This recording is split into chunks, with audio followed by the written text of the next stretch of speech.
My HIV status saved my life. What I thought was a death sentence now gave me life. What I thought was gonna kill me now brought me back to life. When we talk about health, I think about body, mind, and spirit. So I have to be conscious of what I put in my body, because I really believe that how I treat myself is how I treat God. And so I have to be mindful of what I put in this God-given body. I'm a Latinx trans woman. I'm a survivor of HIV and addiction. My name is Jennifer Rodriguez. My pronouns are she and her.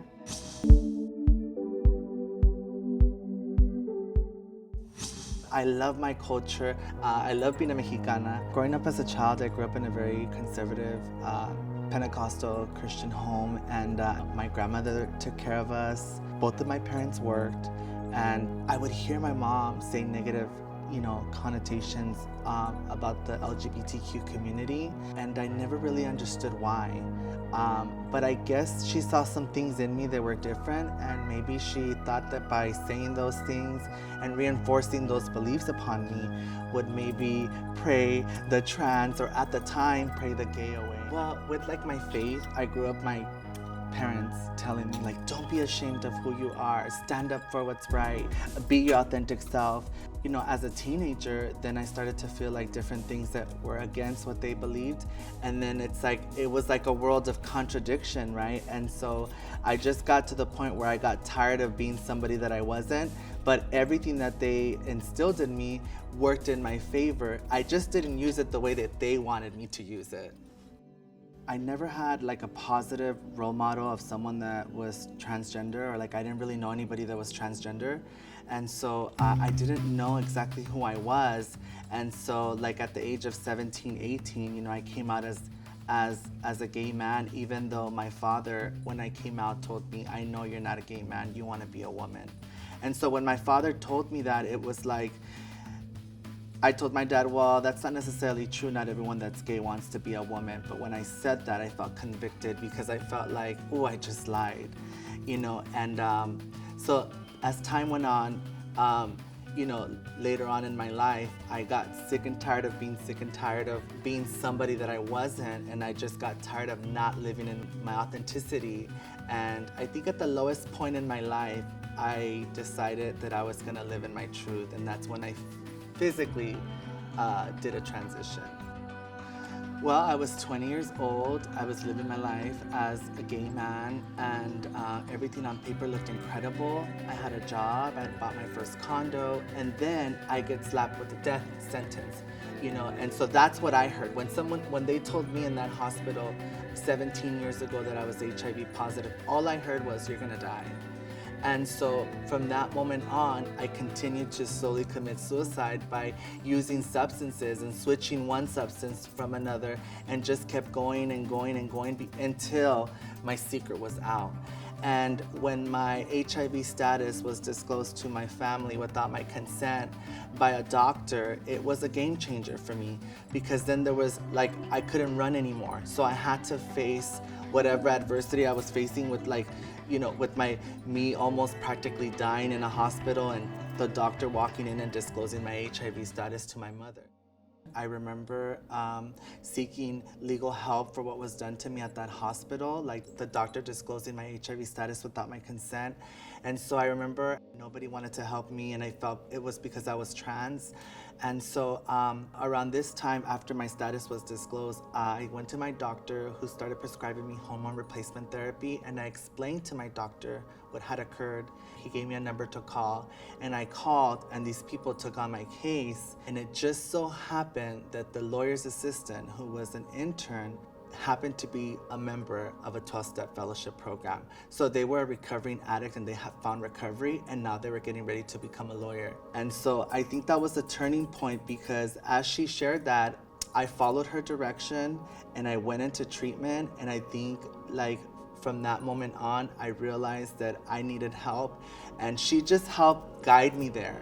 And that's exactly what I want to do for other people, is to guide them and help them find the light. Well, today, almost 6 years later, right? I have an incredible job. I work for an organization that runs a program. It's called the Trans Youth Connect program. And in this program, it's funded by the Substance Abuse Mental Health Services Administration. And it is through St. John's Well Child and Family Center that I'm able to be a peer recovery specialist to youth 18 to 25 that have substance and mental disorders. If anyone's gonna understand another trans person, it's gonna be another trans person that has been through what they've been through. Because I'm a peer, I'm trans, and I'm in recovery, basically I get paid to talk about my experience. And so now that I get to share this incredible story about my life, I work in a place where I'm totally allowed to be 100% my most authentic self. I didn't like talking about being HIV positive when I first was diagnosed because of the ridicule that I encounter of other people that were positive in the community. And this was from, gay people, from trans people, from people that identified as lesbian. I heard it from every angle, and it really just, it pushed me away from even being comfortable to share it. And now that I love myself, I don't resent my community. I love my community. I love working with people like me. And today I can tell you that, that we need to move just past the shame and the guilt, because that's what kept me out there for a long time. That's what kept me in the streets for a long time. It's just, how am I gonna talk about this to people in my own community? I feel like I'm Mother Blanca because I started to build a community around, I go to meetings with trans women, trans men, gender non-conforming, non-binary individuals, and I've created this this group of people that are helping me stay clean, and we go to meetings together and we do outings together, and we just enjoy each other's company without the use of any substances, right? For me, it just anybody that wants to stay clean and help me stay clean can easily become part of my chosen family.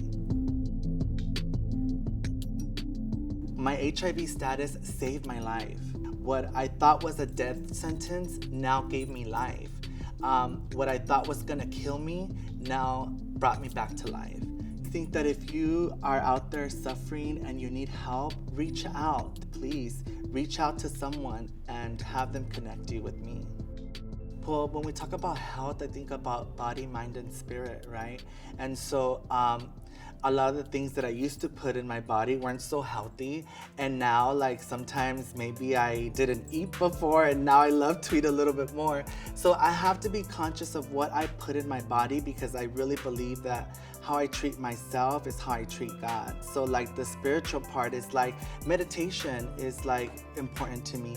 Taking time out of my day to actually spend some time alone with myself. I've put my mental health as a priority, right? Anything that affects my mental health, I don't need to put up with, and that includes family, because family can be very toxic. But I've learned that now, as a result of having a chosen family, a family in recovery, my trans community is my chosen family. I've been able to just use and lean on them for support to get to the other side. If I've been able to stay clean and I was able to conquer that, I know the next step is to conquer my physical health. And as a result of changing the way I eat and the way that I put things into my body, I'm not, creating more health issues for myself. I got clean. I started to have other health issues.